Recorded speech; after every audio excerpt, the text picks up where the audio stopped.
A Werewolf Shifter Romance, written by Amelia Hart. Chapter 1. Stolen Moonlight. 3 months have passed since my daughter Mabel was born, and 12 days have passed since she was taken from me. The words echo in my mind like a mantra of anguish, each repetition carving deeper into my soul. I stand at the window of our bedroom in Ravens Ridge, watching dawn break over the mountains that once felt like sanctuary, but now seem like prison walls. My reflection stares back from the glass. Hollow, green-gray eyes, dark circles beneath them telling the story of sleepless nights. Shoulder-length brown hair pulled back in a messy knot that I haven't bothered to fix in days. 12 days. 288 hours. 17,280 minutes since my daughter was ripped from my arms by forces I still don't understand. Behind me, I hear Caspian's measured breathing falter as he wakes. Even in sleep, he's been restless these past weeks, his alpha instincts on constant alert. The mate bond we share thrums with his immediate awareness of my distress, a connection that's become both comfort and torture. Through it, I feel his guilt, his rage, his desperate love for both Mabel and me. Sophie. His voice is rough with exhaustion and grief. Come back to bed. I don't turn around.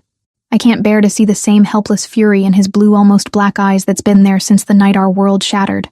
I can still feel her. I whisper, my breath fogging the cold glass. Through whatever connection we share as mother and daughter. She's alive, Caspian. She's scared, but she's alive. The mattress creaks as he rises, and moments later his arms encircle me from behind. His warmth seeps through the thin fabric of my nightgown, but it can't touch the ice that's settled in my chest. At 24, I'd thought I understood loss. I'd buried my parents, survived foster care, built a life from nothing. But this is different. This is a piece of my soul walking around in the world without me, vulnerable and alone. We'll find her, Caspian murmurs against my hair. The same promise he's made every day since the attack. I swear to you, we'll bring her home. I want to believe him. I need to believe him. But as Luna of the Western Territories, I've learned that some promises are beyond even an Alpha King's power to keep. Let me tell you how we got here. How the happiness we'd built so carefully came crashing down in a single night. 3 months ago, Mabel entered the world during a snowstorm that seemed to shake the very foundations of Ravens Ridge. Dr. Martinez had warned us that the birth of a healer alpha hybrid would be unlike anything in recorded shifter history, but nothing could have prepared us for the reality. The labor lasted 18 hours, during which my healing abilities went haywire, alternately accelerating and fighting the natural process. Caspian never left my side, lending me his strength through our bond while Owen coordinated with the medical team. When Mabel finally arrived, she came into the world glowing with an ethereal light that made everyone in the room gasp. She was perfect. 7 pounds, 2 ounces of pure miracle, with Caspian's dark hair and my green-gray eyes. But it was the warmth that radiated from her tiny body that marked her as something extraordinary. Dr. Martinez later theorized that Mabel had inherited not just my healing abilities and Caspian's alpha strength, but something entirely new. A power that combined and amplified both bloodlines. The first sign of her gifts came when she was only 6 weeks old. I'd brought her to one of our healing centers for a routine checkup when an injured wolf was brought in, barely clinging to life after a territorial dispute. Mabel had been sleeping in my arms, but the moment we entered the treatment room, she woke and began reaching toward the wounded animal. When I moved closer, allowing her tiny hand to brush against the wolf's fur, the change was instantaneous. Light poured from her fingers, and the animal's wounds began closing at a rate that amazed even me. Within minutes, injuries that should have taken weeks to heal were completely gone. Word of that incident spread through the shifter community faster than wildfire. Suddenly, every pack leader on the continent wanted to meet the miracle child. Some came bearing gifts and offers of alliance. Others arrived with barely concealed hunger in their eyes, studying Mabel as if she were a prize to be won rather than a child to be protected. Caspian had increased security around Ravens Ridge after that, but we'd both believed our home was impregnable. The compound had withstood attacks from human organizations, rogue shifters, and supernatural threats. We had hundreds of pack members, state-of-the-art security systems, and protective wards that had been strengthened by some of the most powerful mystics on the continent. We were wrong. The attack came on a Tuesday night in early autumn, when the first frost had begun painting the mountain peaks silver. Caspian and I had been called to an emergency council meeting in the main building. Reports of unusual activity from several neighboring territories that required immediate attention. It was the kind of crisis that demanded both our presence, and we'd reluctantly left Mabel in the care of our most trusted guards. Luna, our friend who'd helped me adjust to life at Ravens Ridge, was supposed to be watching her. 3 other shifters, all seasoned warriors, had been stationed around our private quarters. The entire compound was on high alert, with patrol teams circling the perimeter every 20 minutes. It wasn't enough. The investigation later revealed how thoroughly we had been infiltrated. Someone with intimate knowledge of our protective wards had been systematically weakening them over weeks, using a device that could temporarily neutralize supernatural barriers. The attack wasn't opportunistic.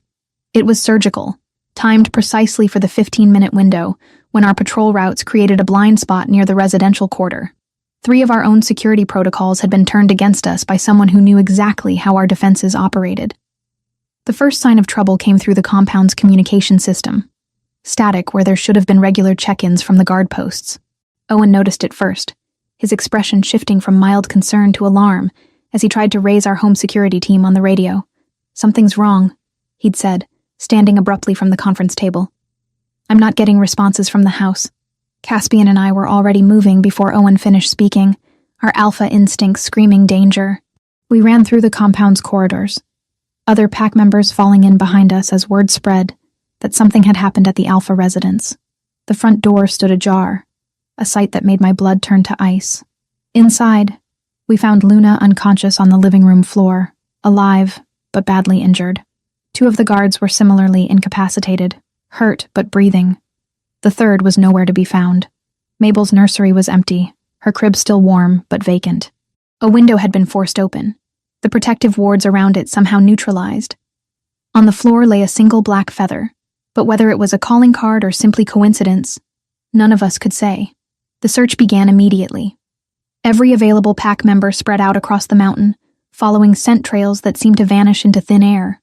Caspian shifted into his massive wolf form and led hunting parties through the forest, while I used my heightened senses to search for any trace of our daughter's unique energy signature.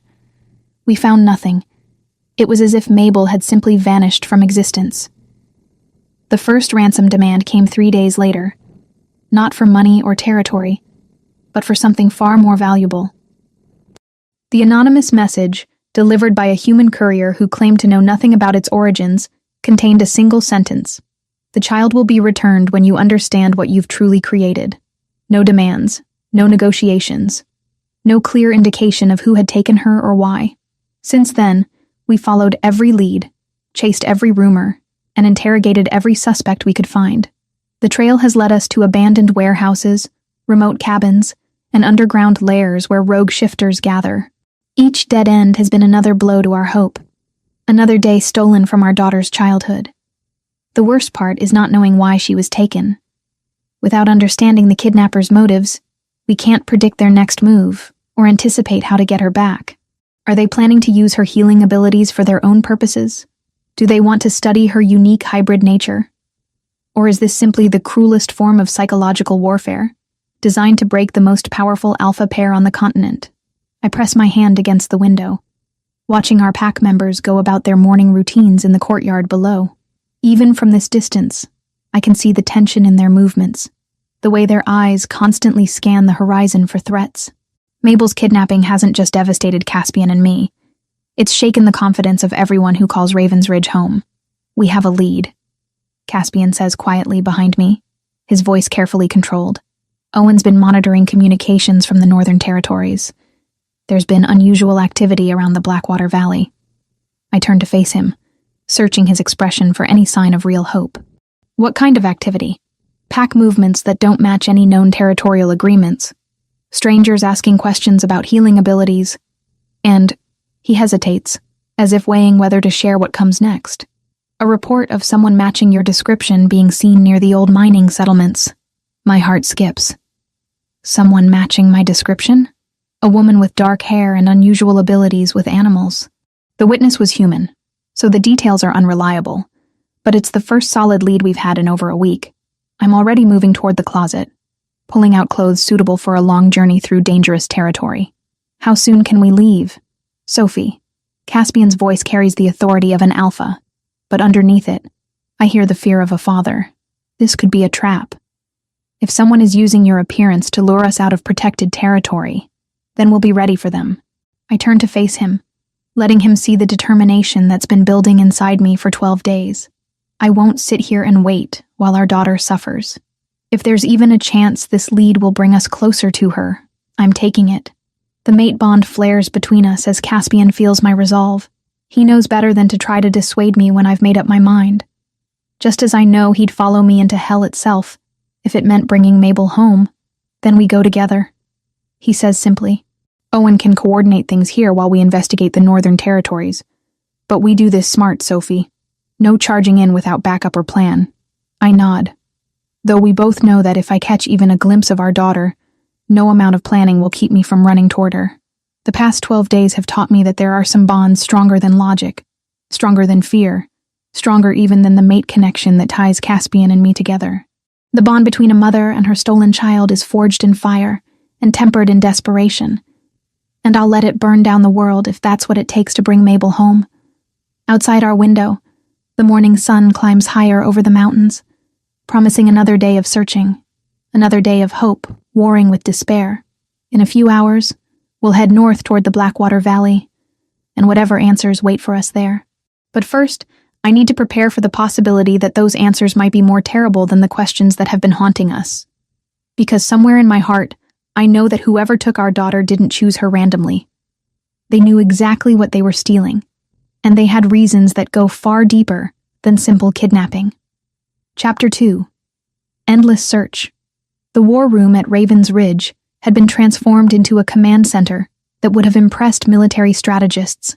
Maps covered every surface, marked with red pins indicating search zones, blue pins for confirmed sightings, and black pins for dead ends. The air hummed with tension and the constant chatter of radio communications as pack members reported in from across 3 states. I stood at the center of it all, coordinating search teams with the methodical precision that had once made me an effective veterinary student.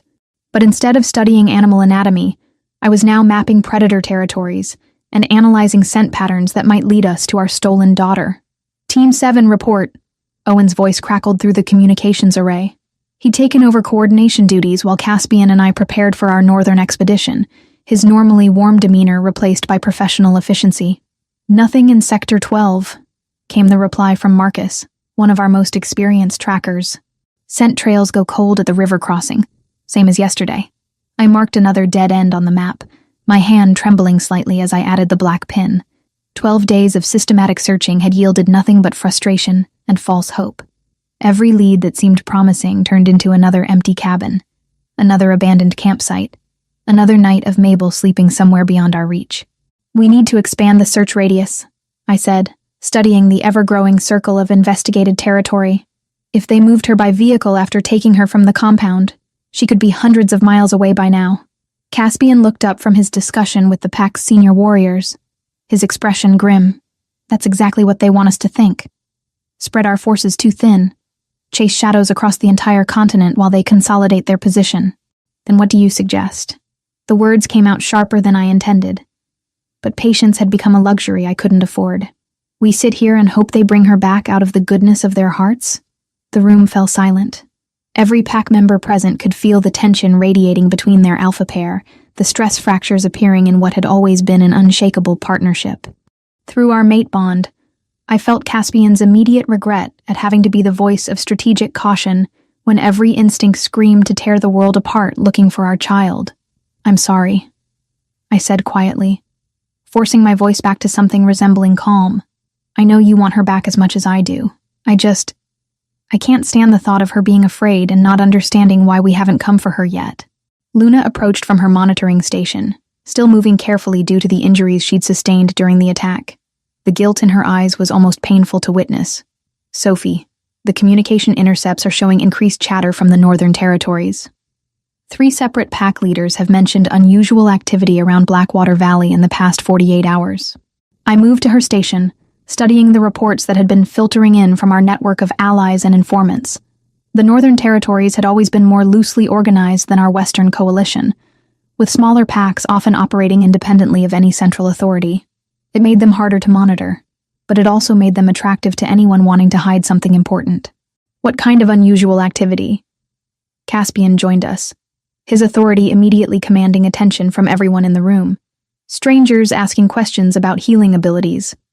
Luna read from her notes. Someone claiming to be researching supernatural medical phenomena for a university study. And this is interesting. A woman matching Sophie's description was reportedly seen near the old mining settlements 2 days ago. My heart stopped. Someone matching my description. How closely? Dark hair, similar build, unusual connection with animals. Luna continued. The witness was a human park ranger who claims he saw this woman cure an injured deer just by touching it. When he approached to ask questions, she disappeared into the forest. It could be coincidence, Owen said carefully, or it could be someone deliberately trying to create a trail leading us north. Either way, it's our best lead in over a week, I replied, already mentally calculating travel times and resource allocation. If there's even a chance someone with abilities similar to mine is in that area, we have to investigate. Caspian studied the reports for several more minutes, his strategic mind weighing risks against potential rewards. The Blackwater territory is controlled by Alpha Ezra Fenwick. His pack has been isolationist for years, barely participating in regional councils. If someone wanted to hide in the northern territories, his land would be the logical choice. Do you know this Fenwick? I asked, trying to keep the desperation out of my voice. We've met at formal gatherings, but he's never been interested in building alliances. Keeps to himself, runs his territory like a private kingdom. Caspian's expression darkened. There have been rumors about his methods, nothing concrete enough to justify intervention, but enough to make other alphas uncomfortable. The description sent ice through my veins. If Mabel was being held by someone with questionable ethics and no accountability to the larger shifter community, her situation could be even more precarious than we'd feared. What kind of rumors? I pressed. Harsh treatment of pack members who question his authority, willingness to use violence to solve territorial disputes, and... Caspian hesitated. Stories about him being involved with supernatural entities that most packs avoid. Owen looked up from his communications array. That actually aligns with some of the intercepts we've been receiving. There have been mentions of old agreements and ancient debts in connection with the Northern Territories. And something else. References to mediators and supernatural consultants who've been approaching various pack leaders with offers of assistance for complex mystical problems. Ancient debts. The phrase triggered something in my memory. A conversation I'd had months ago with one of the pack's historians about bloodline obligations and supernatural contracts. Could someone have claimed Mabel because of some kind of inherited obligation? It's possible, Caspian admitted reluctantly. There are old stories about debts that pass from parent to child, magical contracts that bind entire bloodlines. But most of those are considered legends. Most legends have some basis in reality, I pointed out, especially in our world. Dr. Martinez chose that moment to enter the war room, her medical bag in hand, and concern written across her features.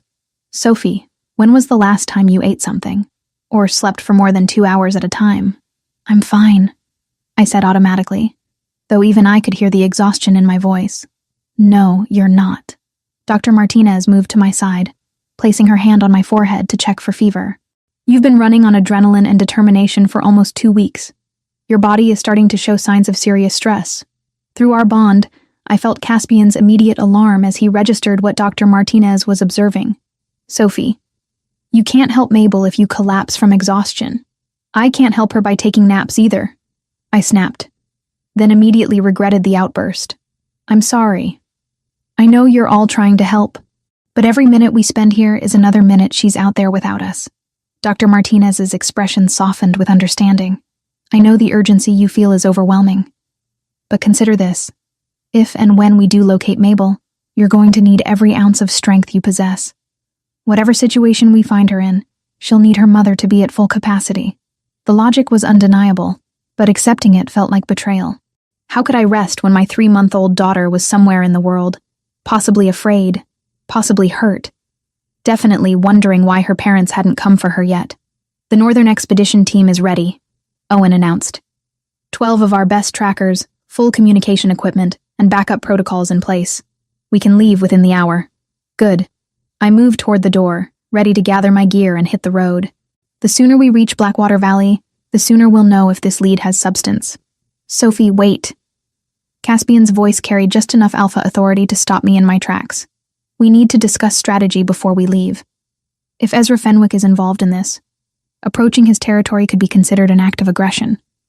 I turned back to face him, feeling the weight of everyone's attention.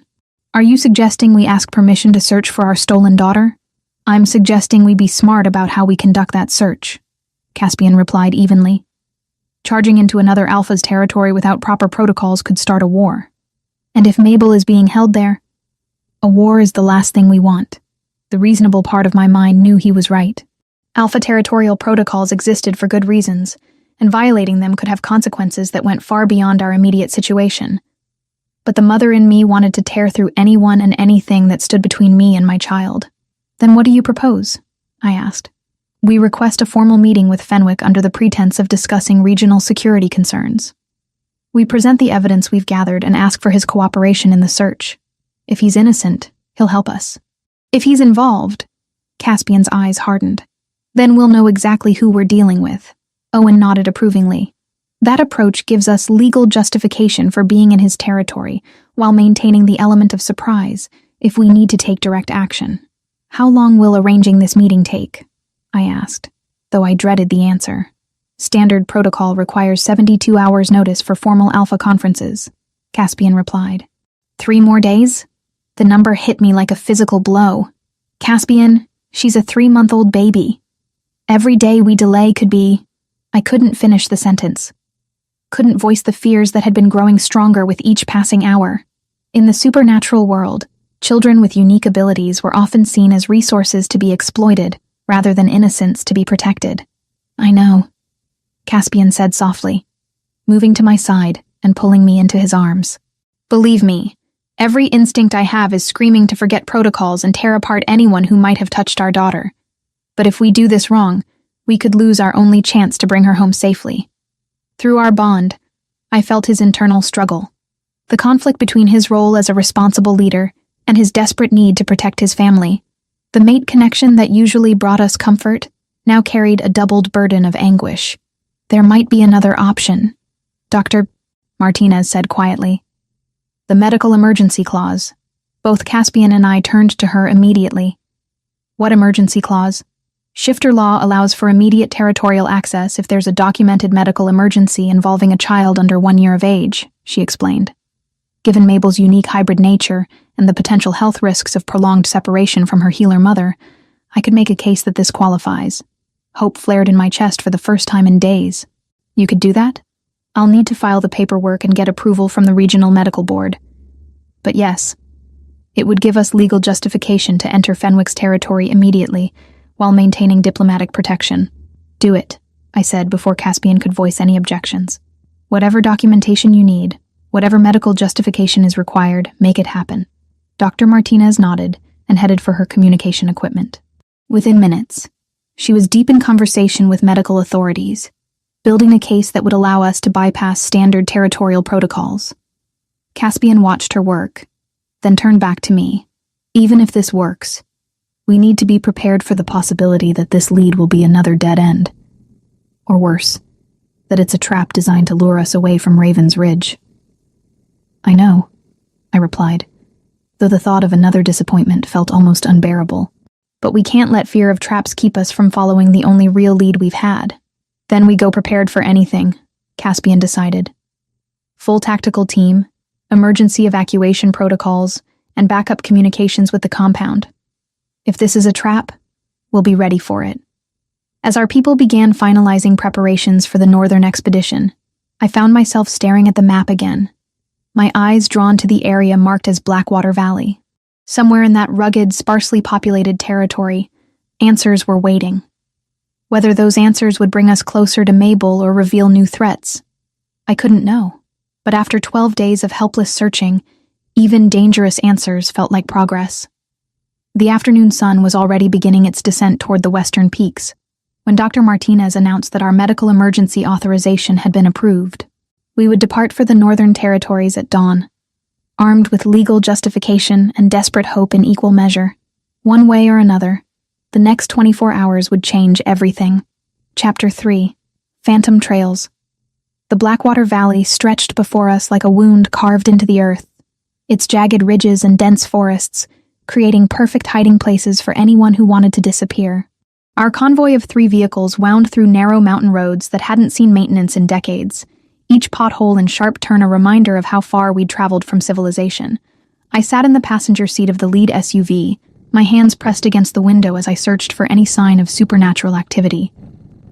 Through the mate bond, I could feel Caspian's constant alertness as he drove, his enhanced senses cataloging every scent and sound that might indicate danger ahead. 2 miles to the territorial boundary. Owen's voice crackled through our communication system from the second vehicle. No signs of border patrols yet.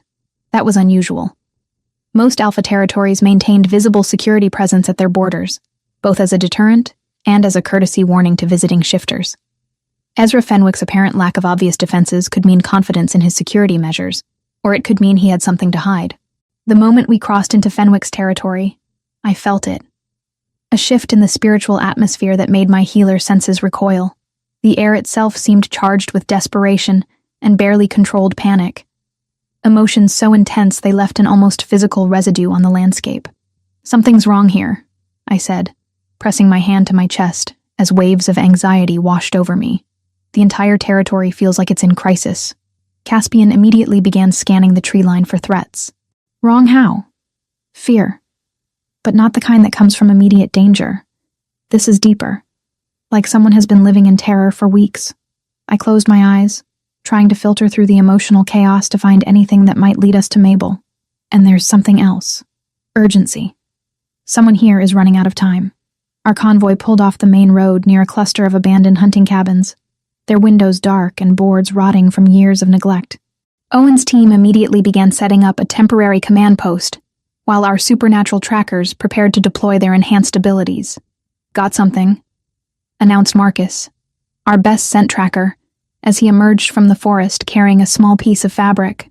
This was caught on a thorn bush about half a mile north.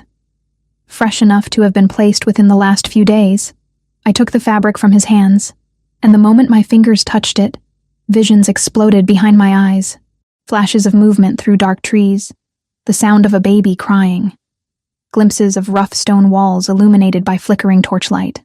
"Mabel," I gasped, swaying as the images faded.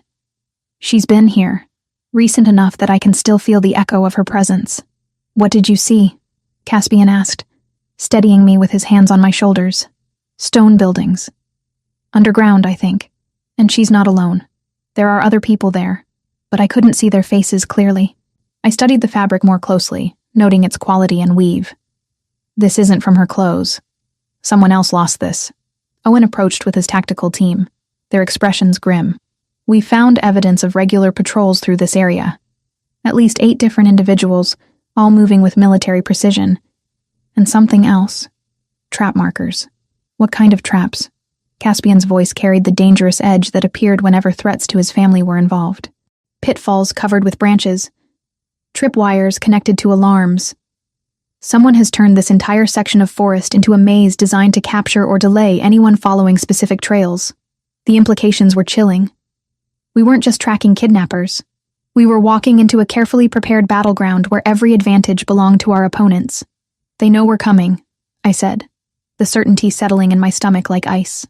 "All of this preparation, the traps, the misdirection, they've been planning for us to follow this trail. All of this preparation, the traps, the misdirection, they've been planning for us to follow this trail. And Owen's intelligence about those mystical mediators suggests this isn't just Fenwick acting alone. Someone's been coordinating multiple desperate situations across the territories. Then we give them what they expect," Caspian decided, "but not the way they're expecting it." Before he could elaborate, the sound of approaching engines echoed through the valley.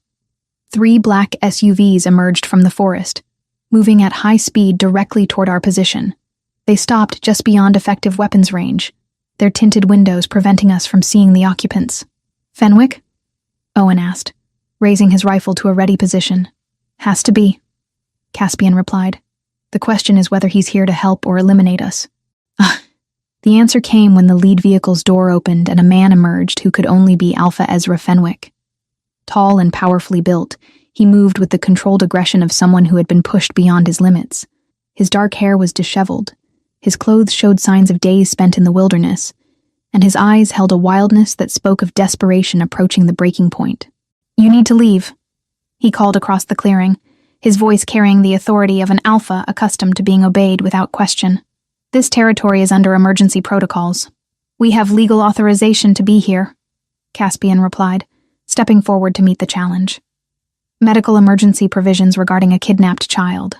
I don't care what authorization you think you have," Fenwick snarled, his control beginning to fray.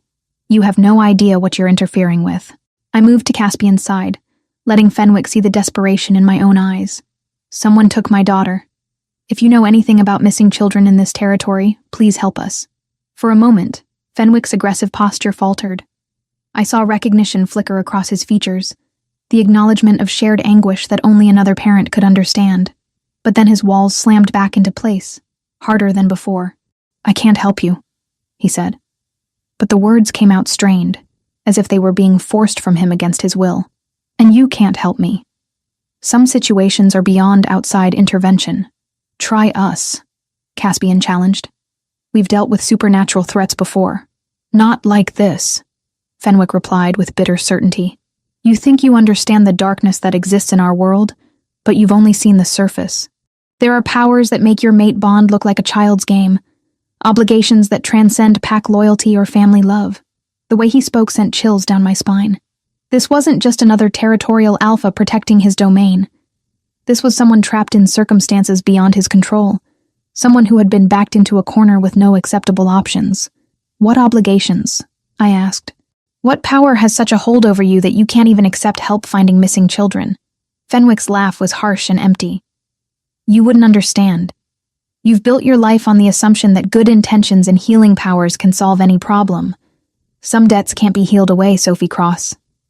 The use of my name made it clear that he knew exactly who we were and why we were here. This wasn't a chance encounter. It was a confrontation he had been expecting, possibly even engineering. "Then explain it to us," Caspian said. "Give us a reason to understand why you're standing between us and our daughter." "Because some choices destroy everyone who touches them," Fenwick replied, his voice dropping to barely above a whisper. "Because sometimes the only way to save one life is to sacrifice another, and the people making those choices don't get the luxury of clean consciences." Owen had been slowly positioning our people during the conversation, preparing for the possibility that negotiations would break down into violence. But I could see that Fenwick's team was doing the same thing, their movements suggesting professional military training rather than typical pack tactics. "Who is making you do this?" I asked directly. "Who has enough power over an alpha to force him into whatever situation you're describing?" Fenwick stared at me for a long moment, and I saw something break behind his eyes. For just an instant, the mask of aggressive authority slipped, revealing the face of a man who was drowning in circumstances beyond his control. "You really don't understand," he said finally. "This isn't about power over me. This is about choices I made years ago that are finally demanding payment. This is about consequences that don't care about fairness or justice or the safety of innocent children." "What consequences?" Caspian pressed. "The kind that follow you across lifetimes," Fenwick replied. "The kind that compound with interest until the debt becomes impossible to ignore." Before either of us could respond, alarms began sounding from our communication equipment. Marcus's voice crackled through the radio with urgent intensity. "Movement on all flanks. At least 20 hostiles approaching through the forest, using supernatural concealment techniques." "Ezra," I said, sudden understanding flooding through me. "You didn't come here to stop us. You came here to warn us." His expression confirmed my suspicion. "I came here to give you one last chance to leave with your lives. After this moment, I won't be able to protect you from what's coming." "And if we refuse to leave without our daughter?" Caspian asked. Fenwick's shoulders sagged with the weight of inevitable tragedy. "Then you'll discover that some rescue attempts only succeed in adding more victims to the count." The sound of approaching footsteps through the underbrush was growing louder, accompanied by the distinctive whistle of supernatural energy being channeled into weapons and binding spells. Whatever force had been pulling Fenwick's strings was tired of subtle manipulation and ready for direct confrontation. "Last chance," Fenwick said, backing toward his vehicles. "Walk away now, and maybe you'll live long enough to find another way to save her." "We're not leaving without Mabel," I said with absolute finality. Fenwick nodded as if he had expected that answer. Then may whatever gods you believe in have mercy on all of us. Because what happens next is going to require more than healing powers to set right. He climbed back into his SUV and drove away, leaving us to face whatever trap had been closing around us since the moment we entered his territory. But as his vehicles disappeared into the forest, I couldn't shake the feeling that this confrontation had revealed more questions than answers. Whatever force was controlling the situation in Blackwater Valley, it was powerful enough to turn an alpha into little more than a reluctant messenger, and that meant the real enemy was still waiting for us in the shadows. Chapter 4: Secrets and Broken Alliances. The trap closed around us with devastating efficiency. Within minutes of Fenwick's departure, the forest erupted with coordinated attacks from enemies who moved like ghosts through the underbrush. Our defensive position near the abandoned hunting cabins became a liability as supernatural forces struck from multiple directions simultaneously. "Contact left!" Owen's voice cut through the chaos as silver-tipped projectiles whistled past our heads. They're using military-grade equipment with supernatural enhancements. I crouched behind one of the SUVs, my healing senses overwhelmed by the waves of pain and fear radiating from the battlefield. These weren't random attackers. They moved with the precision of professionals who had been studying our tactics and preparing countermeasures for weeks. "Sophie, stay down."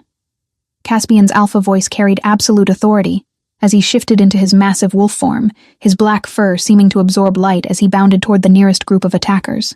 But even as I watched him engage the enemy, part of my attention remained focused on the spiritual disturbance I'd been tracking since we entered the valley. Mabel's presence felt closer than ever, her distress spiking with each explosion and gunshot that echoed through the mountains. "She can hear the fighting," I said to Owen, who had taken cover beside me. "The noise is terrifying her." "Then we end this quickly," he replied grimly, signaling to our tactical team to advance on the eastern flank. The battle raged for 20 minutes that felt like hours. Our attackers used weapons I'd never seen before, devices that fired nets charged with electrical energy, projectiles that released clouds of sedative gas, and something that looked like technological crossbows, but fired bolts of pure force rather than physical ammunition. When the shooting finally stopped, 3 of our team members were down with serious injuries, and we had captured exactly no one. Our enemies had retreated as systematically as they had attacked, leaving behind only spent casings and the lingering scent of supernatural power. "Professional extraction," Marcus reported as he examined the abandoned equipment. "Someone with serious resources and extensive knowledge of shifter physiology designed these weapons specifically to incapacitate rather than kill. They want us alive," I realized with growing unease. This whole attack was designed to capture, not eliminate us. Caspian had shifted back to human form, his clothes torn and bloodied from multiple encounters during the fight, which means they have plans for us beyond simple territorial defense.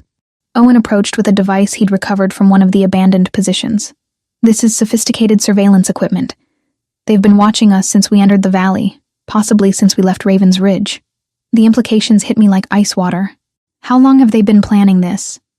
How much do they know about our capabilities, our tactics, our weaknesses? Enough to engineer a situation where we'd feel compelled to come here," Caspian replied, his expression dark with understanding. "The sightings, the reports of someone matching your description, the evidence trail leading to Blackwater Valley, all of it could have been carefully constructed bait." I stood up from behind our defensive position, surveying the battlefield with new eyes. "Then where is she? If this was all designed to lure us here, where is Mabel?" Before anyone could answer, my phone buzzed with an incoming text message from an unknown number. The words on the screen made my blood freeze. "The child is safe for now. Continue following the trail north. Come alone, or the next message will contain proof that your daughter is no longer breathing." "Absolutely not," Caspian said after reading the message over my shoulder. "This is obviously a trap designed to separate us from our support team. They already demonstrated they can attack us even with full tactical support," I pointed out, "and they made it clear that following their instructions is the only way to keep Mabel alive." Owen studied the message on my phone, his expression troubled. The phrasing is specific. "Continue following the trail north. Suggests they know exactly where we are and where they want us to go next, which could mean they've been hurting us from the beginning," Caspian realized. "Every decision we've made, every lead we've followed, might have been guided by their manipulation." The thought was sickening. If our enemies had been controlling our investigation from the start, then they knew our capabilities, our psychological weaknesses, and our desperation better than we knew ourselves. We weren't rescuers. We were pieces being moved around a board by players whose game we didn't understand. There has to be another way, I said.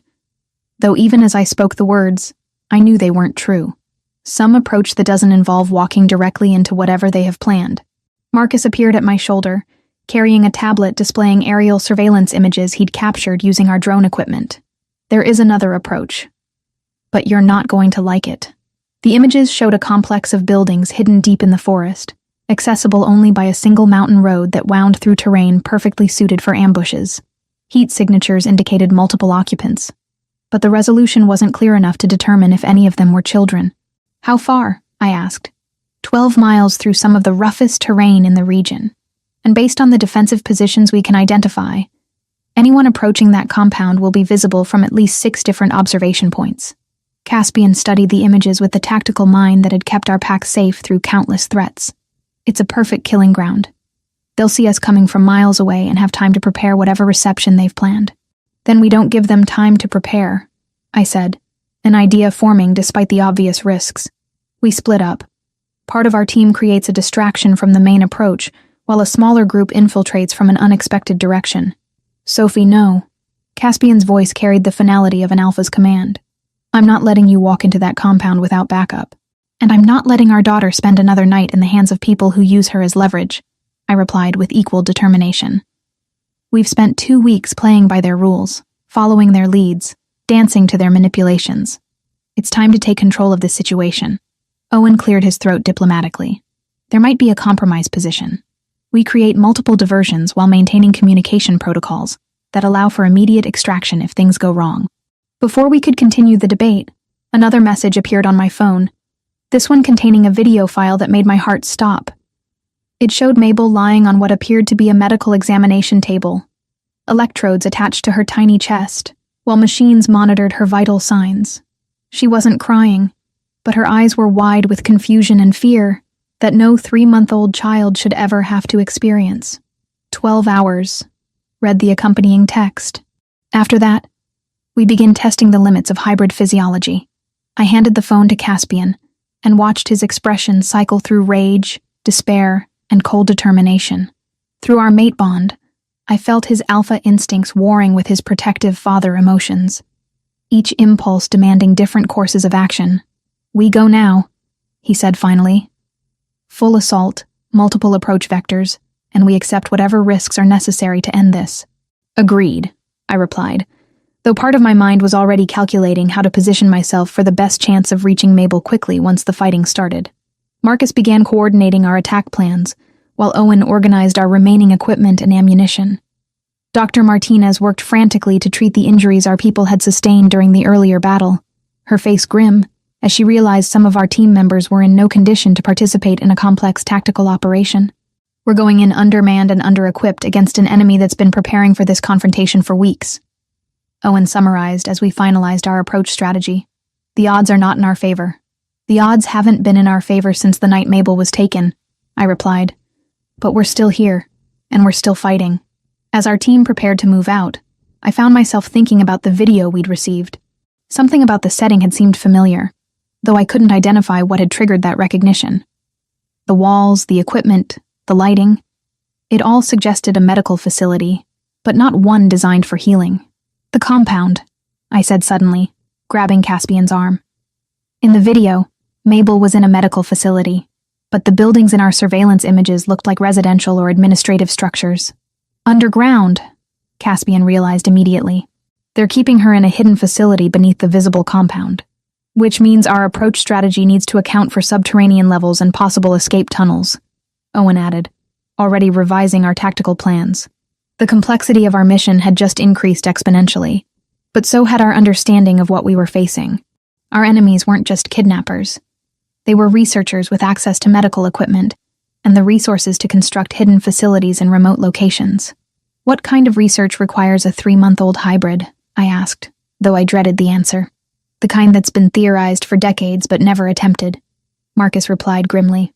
Genetic analysis, power replication, bloodline synthesis. All the things the human organizations have been trying to achieve since they first learned about our existence. But these aren't humans, Caspian pointed out. The coordination, the supernatural weapons, the knowledge of our capabilities. This has to be other shifters. Shifters working with humans, I corrected. Pieces of the puzzle finally falling into place. The worst of both worlds. Supernatural abilities combined with human technology and resources. As we loaded our gear and prepared to assault the compound, I couldn't shake the feeling that we were walking into something far more complex than a simple rescue mission. The forces arrayed against us had resources, knowledge, and motivations that went beyond anything we'd encountered before, but none of that mattered compared to the image of my daughter's frightened eyes in that video. Whatever research they were planning, whatever experiments they wanted to conduct, whatever larger conspiracy we'd stumbled into, it all became secondary to the fundamental need to bring Mabel home safely.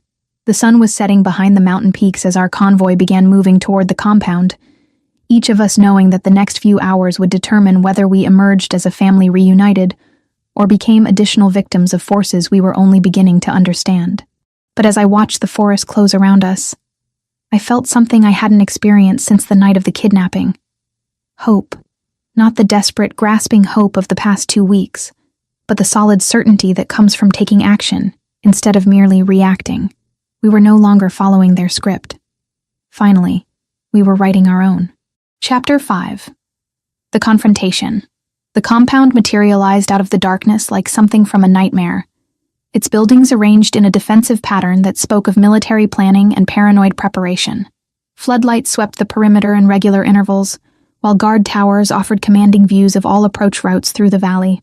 I lay prone beside Caspian on a ridge overlooking the facility, studying the target through high-powered binoculars, while Owen coordinated our assault teams via encrypted radio. The past 6 hours had been spent positioning our people for a coordinated attack that would give us the best chance of reaching Mabel before our enemies could relocate her. Heat signatures confirm at least 30 occupants, Marcus reported from his observation post on the eastern flank. Most concentrated in the main building, but there's definitely activity in the underground levels. Any sign of children? I asked, though I already knew the surveillance equipment couldn't penetrate deep enough to give us that information. Negative on visual confirmation, but the power consumption patterns suggest significant medical equipment operating below ground level. The words sent ice through my veins. Medical equipment meant they were already conducting whatever research had motivated Mabel's kidnapping. Every minute we spent in preparation was another minute my daughter spent as a test subject for people who saw her as a specimen rather than a child. Owen's team is in position on the north approach, Caspian reported, listening to updates through his earpiece. Dr. Martinez is standing by with the mobile medical unit in case we need emergency treatment for Mabel or anyone else we might find down there. I checked my equipment one final time. Weapons, communication gear, first aid supplies, and the portable scanner that would help us locate Mabel's unique energy signature once we breached the facility. Everything we needed to bring our daughter home, assuming we survived the next hour.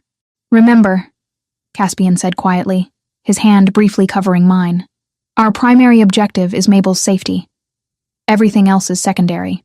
Understood, I replied, though we both knew that once the fighting started, our carefully planned objectives might become meaningless. But Caspian, if something happens to me, if I don't make it out, promise me you'll still find her. Nothing is going to happen to you, he said with the absolute certainty that only an alpha could project. We go in together, we find her together, and we come home together. Through our mate bond, I felt his determination reinforcing my own courage. Whatever waited for us in that compound, we would face it as partners, drawing strength from the connection that had survived every challenge our enemies had thrown at us. All teams report ready.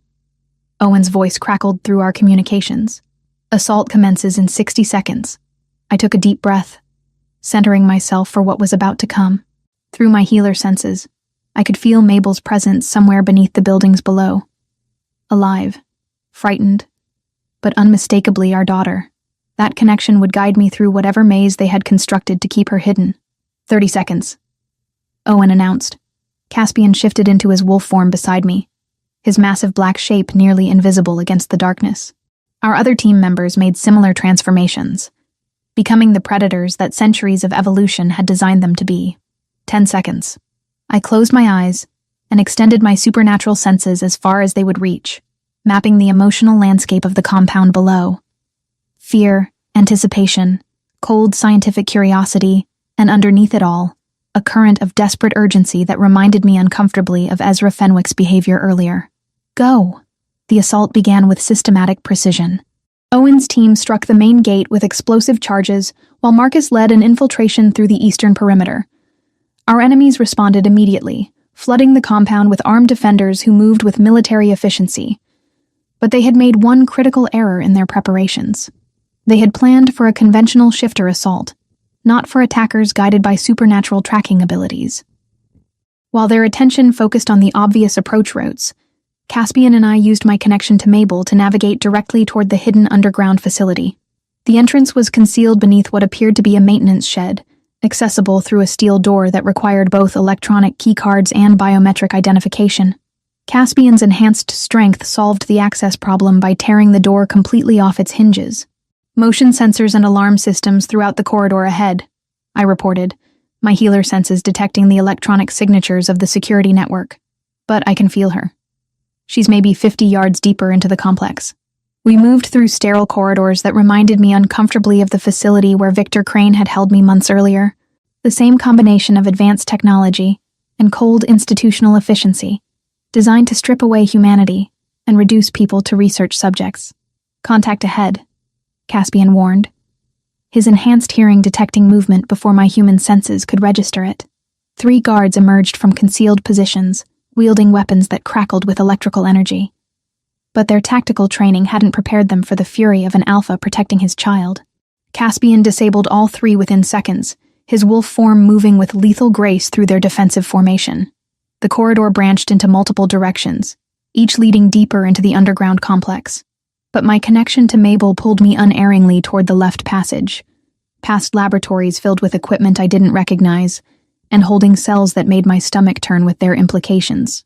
Sophie, Caspian said urgently, shifting back to human form as we approached a reinforced door marked with biohazard symbols. She's in there. I pressed my hand against the door, feeling Mabel's presence so strongly it made me dizzy.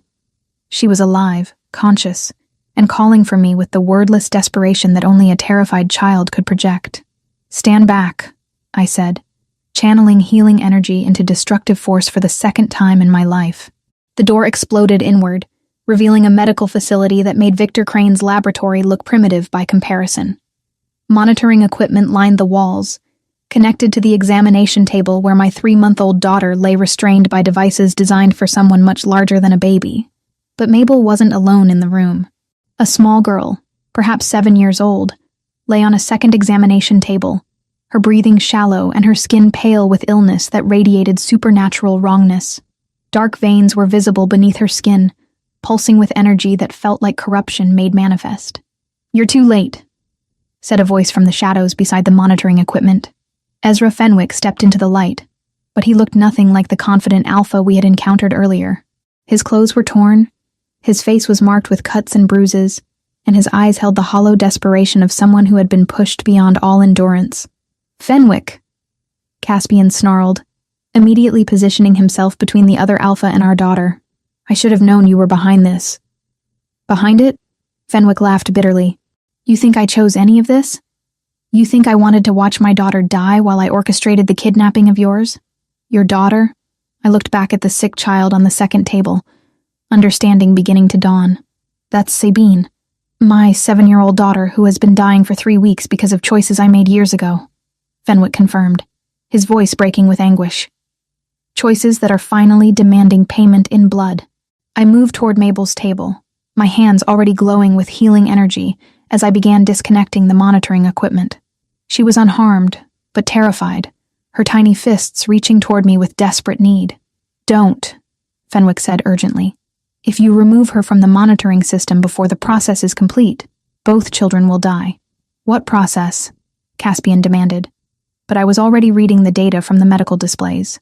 The equipment was measuring energy transfer between the 2 children. Power flowing from Mabel's hybrid healing abilities into Sabine's corrupted system. They were using my daughter as a living battery to keep the other child alive. "How long has this been running?" I asked, horrified by the implications. 72 hours, Fenwick replied, "since the moment we brought her here. It's the only thing that's kept Sabine breathing." "And what happens when Mabel's strength fails?" Caspian's voice carried death in its undertones. Fenwick's silence was answer enough. "You're killing our daughter to save yours," I said, the full scope of his betrayal becoming clear. "You planned this entire operation, manipulated us into coming here, all so you could sacrifice Mabel for Sabine." "Not sacrifice," Fenwick protested desperately. "The original plan was different. We were supposed to find another way, a method that would save both children. But time ran out, and the people I'm working with decided that one hybrid life was acceptable payment for breaking the curse that's killing my daughter." "What curse?" I demanded. "What could possibly justify what you're doing?" Before Fenwick could answer, alarms began blaring throughout the facility. Owen's voice crackled through our communication equipment with urgent warnings about reinforcements arriving at the compound perimeter. "We're out of time," Fenwick said, pulling a device from his pocket that looked like a remote control. "The process needs another 6 hours to complete the power transfer. After that, Sabine will be cured and your daughter will..." "Will what?" Caspian stepped closer to Fenwick, his alpha authority radiating dangerous intent. "Will probably survive," Fenwick finished weakly. "The calculations suggest a 60% chance of recovery if we stop the process at exactly the right moment." 60%? I felt healing energy building within me, but I didn't know how to safely disconnect Mabel from equipment I didn't understand. "You're gambling with our daughter's life based on 60% odds?" "I'm trying to save my daughter with the only option I have left," Fenwick replied, his desperation making him dangerous in ways that had nothing to do with his alpha strength. "You have each other. You have your pack. You have resources and allies. All I have is Sabine, and she's dying because of my failures as a father." But as I looked between my daughter and Sabine, I realized that the solution to this nightmare might not require choosing between them. My healing abilities had grown stronger since Mabel's birth, powered by the desperate love that only a mother could feel.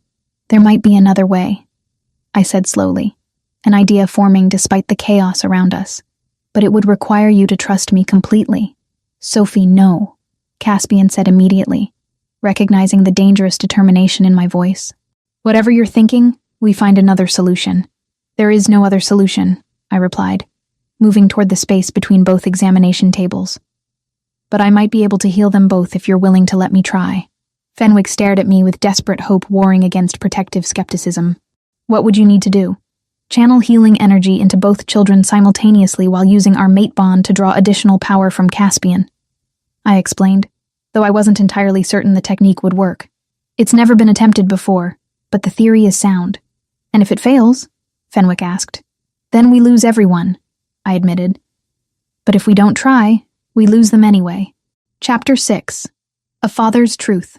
The silence that followed my proposal stretched like a taut wire ready to snap.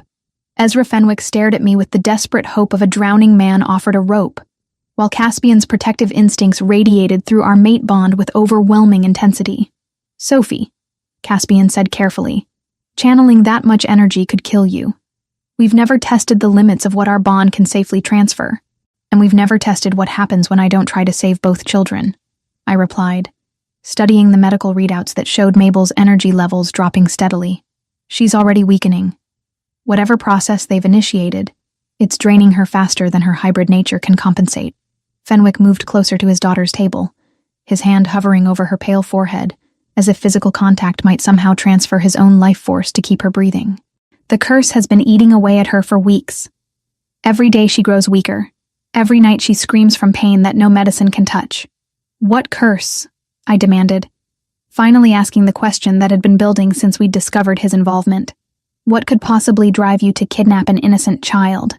Fenwick's composure finally cracked completely. His shoulders sagged as if a tremendous weight had settled on them. And when he spoke, his voice carried the exhaustion of someone who had been carrying unbearable guilt for too long. 3 months ago, I made a territorial agreement with a coven of witches who claimed rights to land that had been in my pack's control for generations," he began, his eyes never leaving his daughter's face. "I refused their demands, drove them from the territory with force, and thought that was the end of it. But it wasn't," Caspian said, understanding beginning to dawn in his expression. "They came back during the new moon, not to fight, but to deliver payment for what they called my arrogance and disrespect." Fenwick's hands were shaking now, grief and rage warring in his voice. They performed a blood curse on Sabine while she slept, binding her life force to a countdown that would drain her completely within 90 days. I felt sick as the full horror of his situation became clear. And the only way to break a blood curse is to offer equivalent payment in innocent blood, Fenwick finished. They told me exactly what would be required. The life force of another child, one that could sustain the breaking ritual. So you researched hybrid children and targeted our daughter. Caspian's voice carried death in its undertones. I researched every option, Fenwick snapped, his alpha authority flaring despite his desperate circumstances. I spent weeks looking for alternatives, consulting with every mystic and healer I could contact. The answer was always the same. Only the blood of a healer hybrid could provide enough power to break a curse of this magnitude.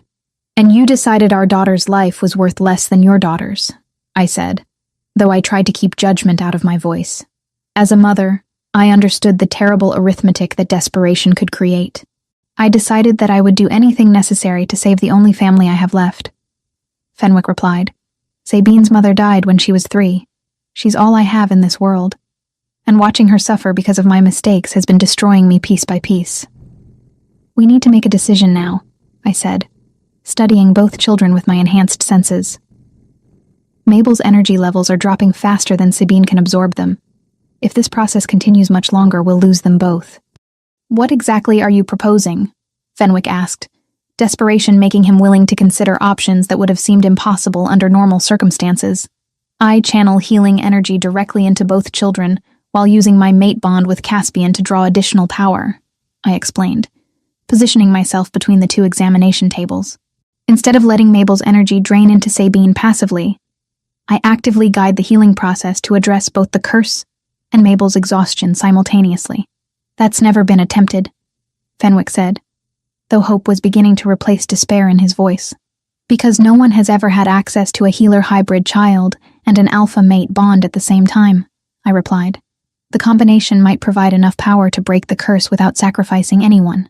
Caspian moved to stand behind me, his hands settling on my shoulders in preparation for the most dangerous healing ritual either of us had ever attempted. Through our bond, I felt his absolute trust despite his terror at the risks we were about to take. If this kills you, I'll never forgive myself, he said quietly.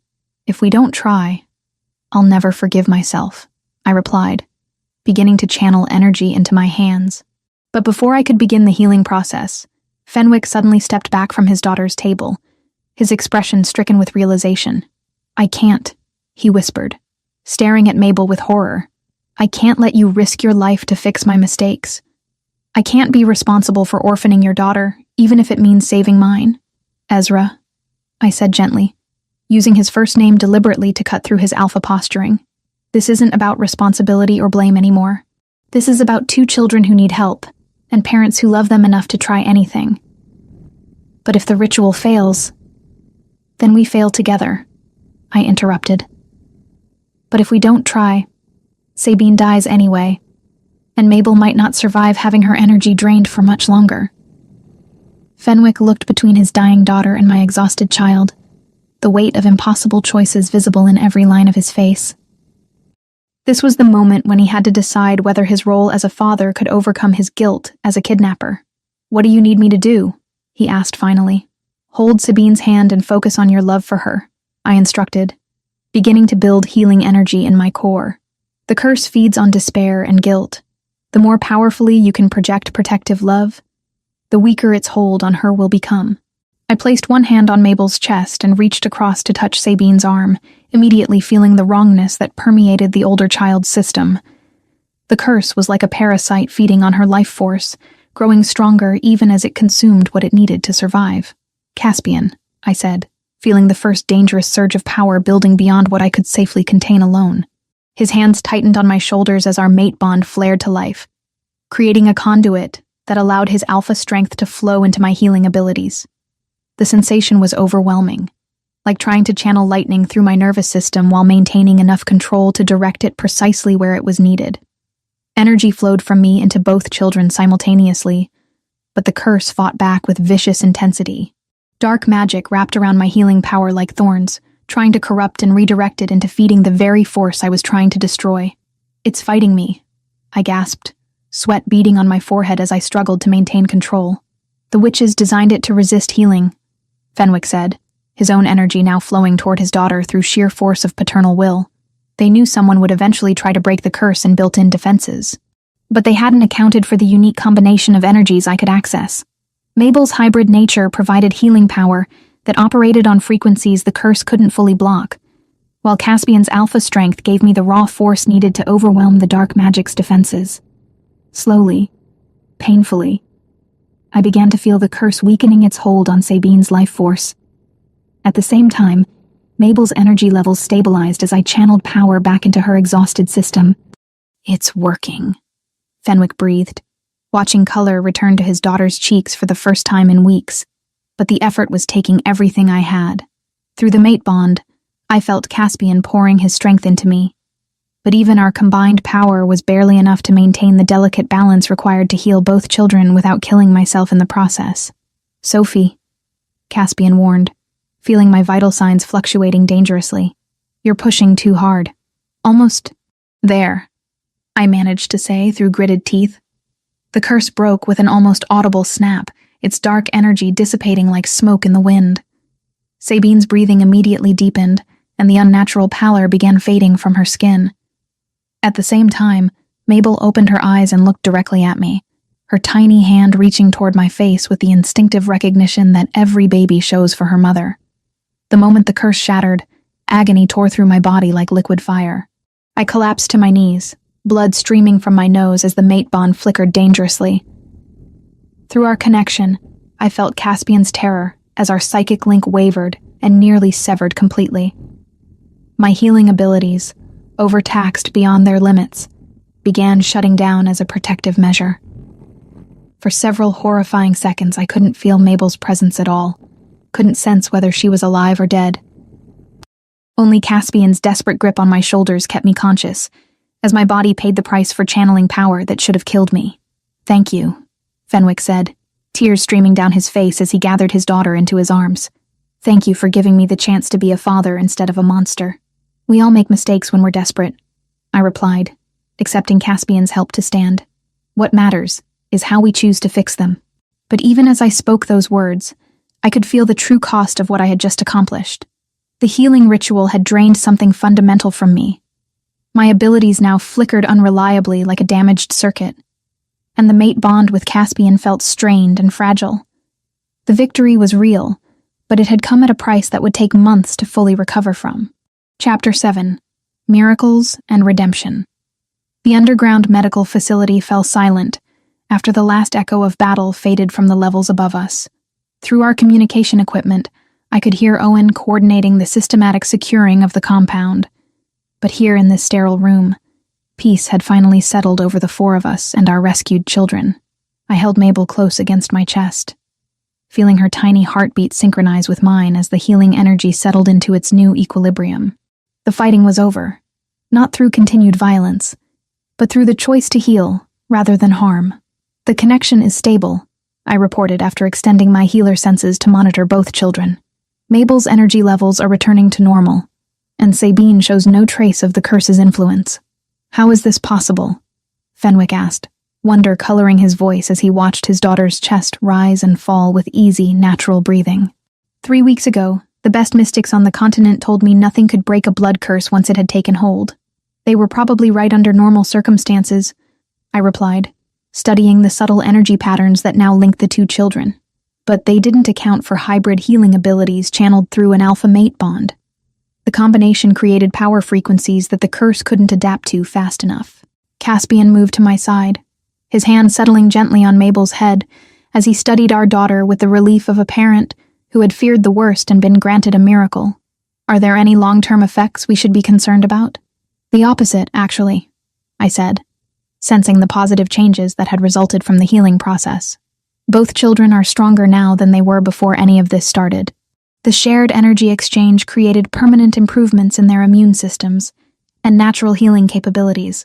Sabine stirred in her father's arms, her eyes opening with the clarity of someone waking from natural sleep rather than magical unconsciousness.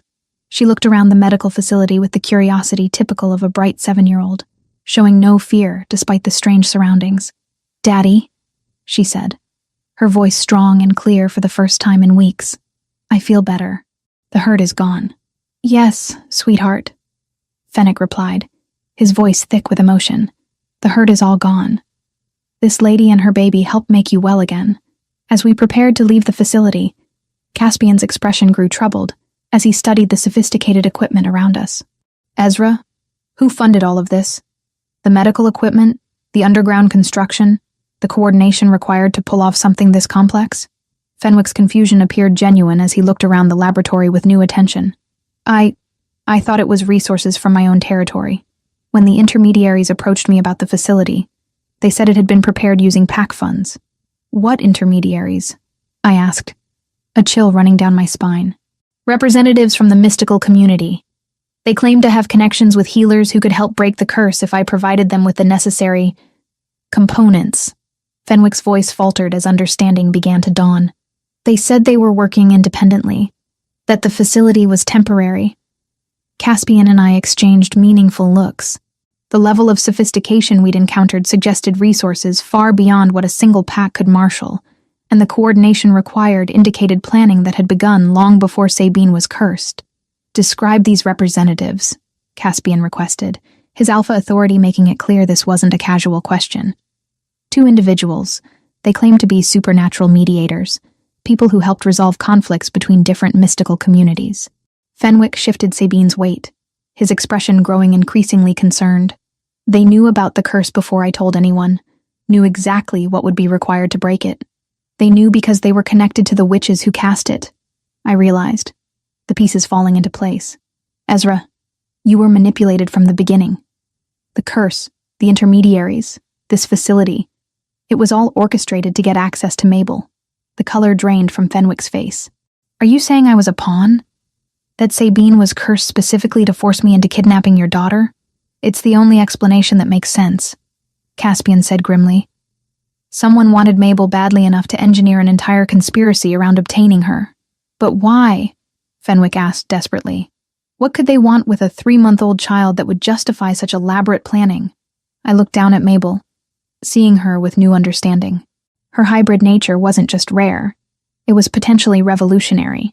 If someone could study her unique combination of healing abilities and alpha bloodlines, they might be able to replicate those gifts artificially. They want to create more children like her, I said quietly, or figure out how to transfer her abilities to others. The implications were staggering. If hostile forces could manufacture hybrid healing abilities, they could upset the balance of power that had kept the supernatural world stable for centuries. The facility is too sophisticated for this to be their only operation, Caspian observed, studying the equipment with new suspicion. This represents years of planning and significant financial investment, which means they're not done, I concluded. Whatever larger plan we've stumbled into, saving Mabel was just the beginning. Fenwick looked stricken as the full scope of his manipulation became clear. I've been helping them without realizing it. Every decision I made, every action I took to save Sabine, I was following their script. Because you're a father who is willing to do anything to save his child, I said gently. They exploited your love for Sabine, just like they're probably exploiting other desperate parents right now. The sound of approaching footsteps drew our attention as Owen arrived with our extraction team. His relief at finding us safe quickly shifted to professional concern as he took in the sophisticated facility around us. This is bigger than a simple kidnapping operation, he observed immediately. Someone invested serious resources in this setup. Agreed, Caspian replied. We need to document everything before we leave, and we need to start thinking about this as part of a larger conspiracy, rather than an isolated incident. As our people began securing evidence and preparing for departure, I found myself studying Fenwick's face. The man who had terrorized us for weeks was clearly as much a victim as we were, manipulated by forces that had used his desperation against him. Ezra, I said quietly, when we get back to Raven's Ridge, you're going to help us identify these intermediaries. Every detail you can remember about how they approached you, what they promised, how they guided your decisions. Of course, he replied immediately. Anything that might help prevent them from doing this to other families. Sabine chose that moment to reach toward Mabel, her small hand touching my daughter's tiny fingers. The connection between them flared with warmth, and both children seemed to relax at the contact. They'll always be linked now, I realized. Whatever happens with the larger conspiracy, Sabine and Mabel will be able to sense if the other is in danger. Is that enough protection? Fenwick asked, his parental instincts fully activated now that he understood the true scope of the threats his daughter faced. It's a start, Caspian replied. But we're going to need to completely restructure our security protocols. If this conspiracy is as extensive as it appears, they'll try again. As we prepared to leave the facility that had been both prison and salvation, I couldn't shake the feeling that we were walking away from answers as much as we were escaping danger. Whoever had orchestrated Sabine's curse and Mabel's kidnapping was still out there, still planning, still working toward goals we didn't fully understand. But we had our daughters back, and we had learned that even the most desperate situations could be resolved without sacrificing our principles. That knowledge would have to sustain us through whatever challenges lay ahead. Sophie, Fenwick said as we reached the facility's exit, I want you to know that regardless of what the council decides about my punishment, I'll spend the rest of my life making sure Sabine never becomes a target again. And we'll help you, I replied, meaning it completely. Whatever conspiracy we've uncovered, we face it together, all of us. The mountain air felt clean and cold as we emerged from the underground complex, carrying our children toward the extraction point where helicopters waited to take us home. Behind us, the facility would soon be dismantled by our people, its secrets documented and its equipment studied for clues about our unknown enemies. But ahead of us lay Raven's Ridge, safety, and the beginning of a new chapter in which we would have to learn how to protect not just our own family, but all the families that might be targeted by forces willing to exploit parental love for their own dark purposes. The rescue was complete, but the real work was just beginning. Chapter 8. Forever Bound. 3 weeks had passed since our return from the compound, and Raven's Ridge had transformed into something resembling a fortress. New security protocols governed every aspect of daily life, while our intelligence network worked around the clock to identify the conspiracy that had targeted our family. I stood in the nursery, watching Mabel sleep peacefully in her crib, while monitoring the subtle energy connection that linked her to Sabine. Even in sleep, both children radiated the contentment of a shared bond that transcended physical distance. Any changes? Dr. I? Martinez asked, as she completed her weekly examination of both girls. Stronger every day, I replied, noting how the healing energy flowed between them in perfect balance. They're going to be formidable when they're older. Sabine sat in the corner playing with toys Luna had brought for her. Her recovery so complete, it seemed impossible she had ever been dying. The regional council had granted temporary custody to our pack while Fenwick's situation was resolved, allowing the girls to remain together during the investigation. Where's Daddy today? Sabine asked, looking up from her coloring book. Meeting with the council members, I explained gently, helping them understand how the bad people tricked him. The truth was more complex. Fenwick's testimony about the intermediaries had revealed connections to supernatural organizations across 3 countries. What had begun as a desperate father's attempt to save his daughter had exposed a network dedicated to harvesting hybrid abilities through manipulation and exploitation. Caspian entered the nursery carrying official documents that bore the seal of the regional council. His expression was carefully neutral, but through our mate bond, I sensed his satisfaction with the outcome. The council's decision? I asked. Supervised rehabilitation, community service focused on protecting vulnerable children, and permanent advisory status on cases involving parental exploitation, he announced. Fenwick keeps his daughter and gets the chance to make amends. And the conspiracy investigation? Expanding. We've identified similar operations in 7 other territories, all following the same pattern. Cursing children to force parents into compliance. Caspian's expression darkened. It's going to take years to completely dismantle their network. But we've made significant progress, Caspian continued, consulting additional reports. The information Fenwick provided led to coordinated raids across 4 countries. 12 high-level conspirators are in custody, and we've traced their financial networks back to 3 major supernatural trafficking organizations. 2 of the mystical mediators who manipulated Fenwick were arrested in Prague last week. I felt a surge of satisfaction at the news. What about the facilities? 7 research compounds identified and shut down, with evidence of similar child exploitation programs. The conspiracy is badly damaged, though not completely destroyed. His expression grew serious. They'll rebuild, but it will take them years to regain their previous capabilities.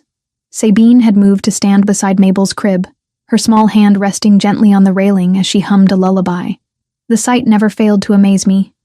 Two children from different worlds, brought together by tragedy, now inseparably connected by healing and love. "Will we stay here?" Sabine asked, not looking away from the sleeping baby. "For as long as you want," I assured her.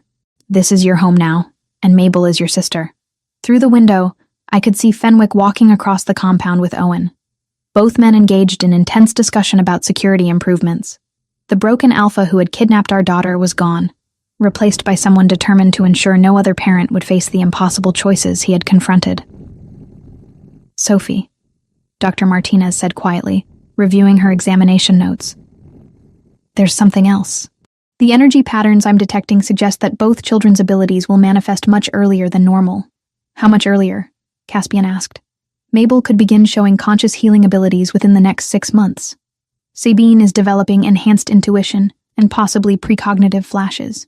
The implications were both exciting and concerning. Exceptional children would always be targets for those who sought to exploit supernatural abilities, but they would also be uniquely equipped to protect themselves and others. "Then we'll be ready," I decided. "Whatever gifts they develop, they'll learn to use them responsibly and safely." As evening approached, our extended family gathered for dinner in the main hall. Fenwick had earned his place at our table through his willingness to face consequences and work toward redemption. Sabine chattered happily with Luna about her new coloring books, while Mabel dozed contentedly in my arms. "Any word from the tracking teams?" I asked Owen as he reported on the day's investigations. 3 more facilities identified, all abandoned but containing evidence of similar research programs, he replied. "Whatever organization was behind this, they're going underground until the attention dies down." The raids also freed 6 other children who had been targeted for similar exploitation, he continued. All have been reunited with their families and are receiving specialized care to address any supernatural trauma they experienced. "Let them run," Caspian said with quiet authority. "We'll be waiting when they surface again." After dinner, I carried Mabel upstairs to her nursery, where Sabine was already waiting with a picture book she'd chosen for their bedtime story. The ritual had developed naturally over the past weeks. Sabine would read to Mabel, even though the baby couldn't understand the words, strengthening the bond between them. "Once upon a time," Sabine began, her 7-year-old voice carrying the serious tone children use when performing important duties, "there was a brave little princess who could heal anyone with her magic touch." I settled into the rocking chair to listen, watching my daughter's face as she responded to Sabine's voice with obvious recognition and affection. Whatever challenges lay ahead, whatever enemies might target our family in the future, these 2 children would face them together. "And they lived happily ever after," Sabine concluded, closing the book with satisfaction. "Just like us, right?"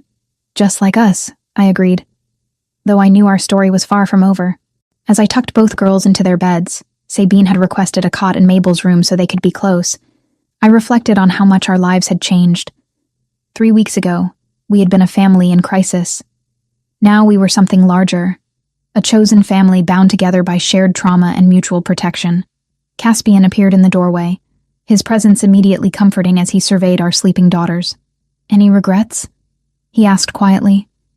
"About saving them both?" "Never." I moved into his arms, feeling the completeness that only came when our family was safe and together. "About taking on the responsibility of raising them both?" Ask me in 16 years. Through the nursery window, I could see the lights of Raven's Ridge spread across the valley, each one representing a pack member committed to protecting what we had built together. Tomorrow would bring new challenges, new threats, and new responsibilities. But tonight, our children slept peacefully, connected by bonds that transcended blood and strengthened by love that had survived the worst kind of testing. The conspiracy that had targeted us was still out there, but we were ready for whatever came next.